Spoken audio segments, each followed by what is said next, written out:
नमन मंच, ये मेरी आज की प्रस्तुति है। विषय है शब्द। ये दुनिया में यदि ये शब्द नहीं हो तो इंसान जो है इंसान नहीं कहलाएगा, जानवर बन जाएगा। क्योंकि जानवरों के कोई शब्द नहीं होते, भाषा नहीं होती।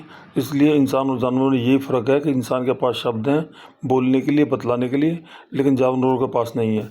इस दुनिया में शब्द ही सबसे बड़े महान हैं। ये नहीं तो आयोजनों में सन्नाटा शमशान समान है। ये शब्द ही तो हैं जो रिश्तों को जोड़े रहते हैं। इन शब्दों के कारण ही तो समाज में हम एक दूसरे के मित्र, चाचा, मामा कहते हैं। ये शब्द ही दुख, सुख और एहसास करवाते हैं। शब्दों के कारण ही अनजाने अपने बन जाते हैं। शब्द ही कविता, गज़ल, शायरी में रहते हैं। शब्द ही पूर्व की कथा, यानी जो पुरानी कथाएं हैं उनमें भी शब्द ही होते हैं। शब्द ही पूर्व की कथा अपने मुख से कहते हैं। शब्द ही गीता, कुरान, बाइबिल का आधार है।